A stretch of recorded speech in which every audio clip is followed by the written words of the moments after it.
The mother logs, those big suckers which make your gonads retract up to somewhere around your neck. Okay guys, here we have our new mother log, and it's very wet today, so I don't like people's chances of getting up it successfully, especially uphill. Oh, you can see Ben's thinking about it. Whoa, don't go over the bars, mate. Nice pivot turn, Andrew. There are many ways to cross logs, but at our skill level, the easiest is the skid plate technique. Damn. Whoa! Actually, that was really clean, Andrew. I'm too old for this shit. Well done, mate. You get your front wheel over, then just slide the rest of the way on your skid plate. Oh, hey, feet up. Nice one, mate. Come on, Jeff. Yeah, that's good. Oh, very controlled. With this log, you can either wheelie onto the log, so the front wheel completely clears it. Yeah, nice, mate. Or you can punch the log with your front wheel. Feet up again. The punch gives you extra lift and less crunch when the skid plate hits. Front wheel up now. There's always a tricky point where you stop here, whether you can get your feet back to balance yourself. Archie, I'll show you how you do it, mate, so just take some notes. Ah, he's in the attack position. My God, he's a hero.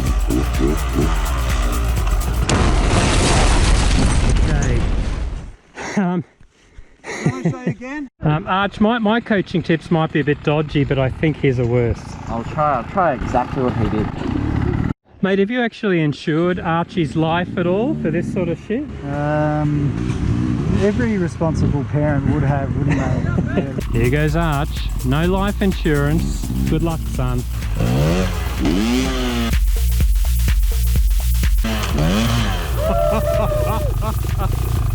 Mate, nads to the triple clamp.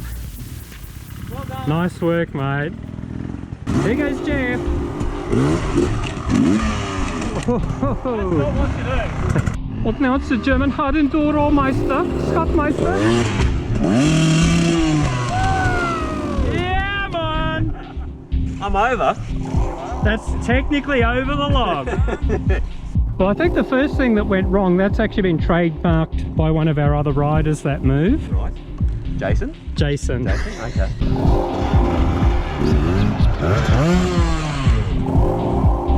I like the over rev. The really good riders would use the zap, a controlled drop of the clutch and a log punch so that the rear wheel would land first on the other side. But that's way beyond our abilities.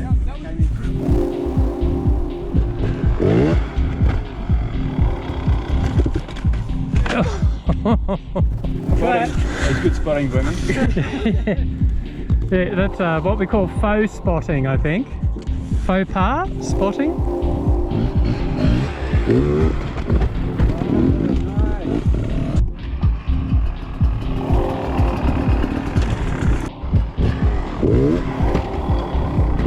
It's good, Jeff. Maybe you could just punch it a bit more.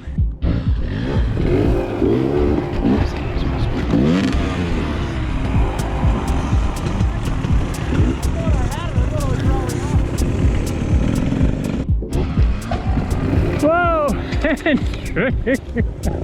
Medic! Medic! I was about to say that's a pretty fast approach speed.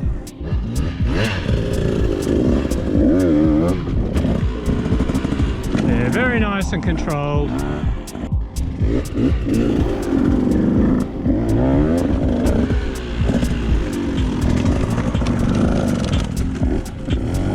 Come on, Jeff. Yeah, nicely done. Woohoo! Have a look. Yeah. What we should do is have one of us on the other side saying, this is how...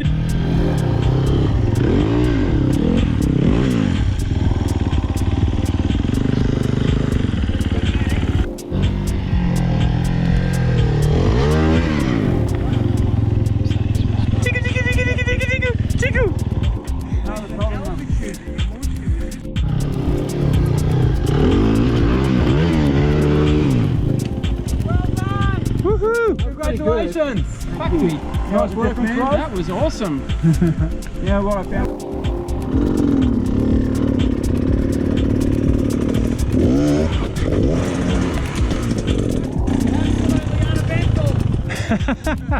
I thought I was going over the bars for a moment.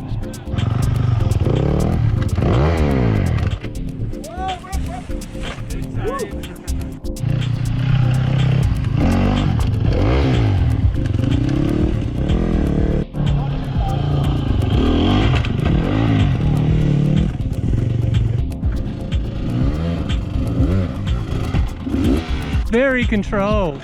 Talking about the zap, let's go a few thousand kilometres interstate and see how Chris Perry and Tim Coleman do it.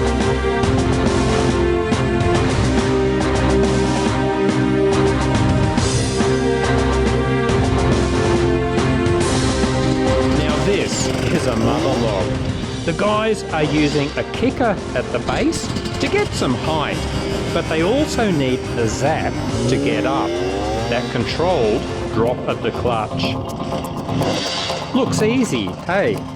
Check it out in slow motion. Chris weights the foot pegs, drops the clutch, up he goes. The rear wheel doesn't spin because it's weighted so heavily, so Chris gets a good burst of acceleration to launch up the log. With his trials background, Tim is experimenting with coming in very slowly, so he doesn't get too much advantage from punching the log. But he still manages to wrestle the bike up. Watch Tim in slow motion, you can see how much more challenging it is at low speed. It's all good practice for those vertical rock faces he might encounter in an extreme enduro. Chris is really starting to nail it now. Great work for someone who doesn't have a trials background at all. And Tim, he still wants more challenge, so decides to try balancing on the rear wheel, on top of the log.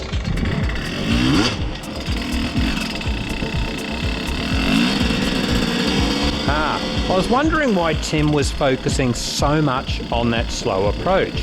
He wanted to pull the bike into this weird kind of balanced wheelie on top of the log.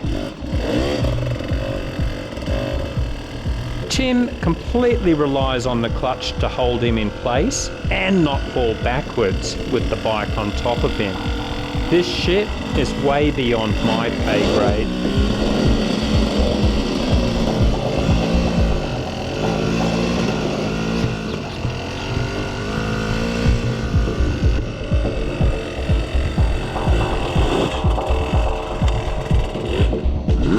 This side view shows the lift generated from punching the log combined with dropping the clutch.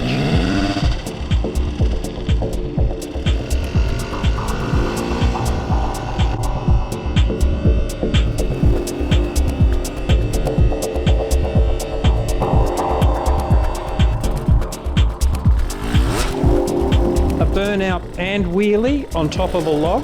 Huh, why not?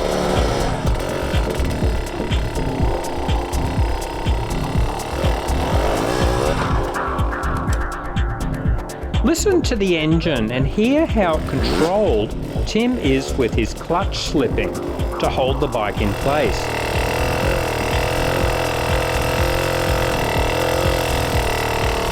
I asked Tim how often he replaces his clutch plates.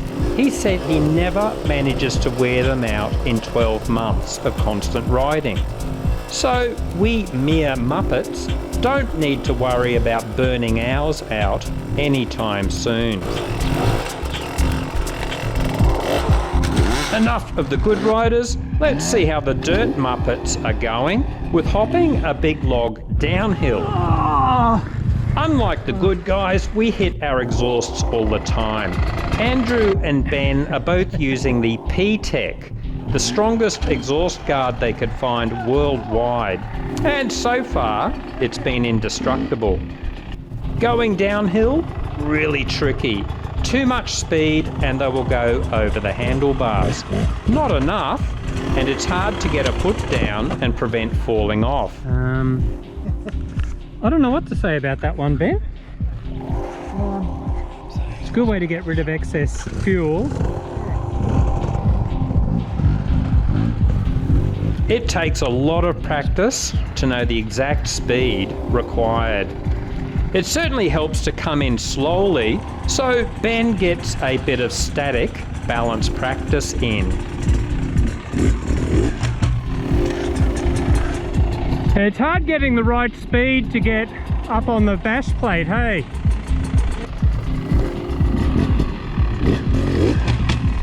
And the good guys, I filmed Tim Coleman showing the skid plate technique in his coaching session. Every single time he nailed it and just balanced perfectly. I lifted my front wheel up. Very annoying. Into logs? Would you like to be? Get into our 10 ways to hop log series. Catch you later, guys.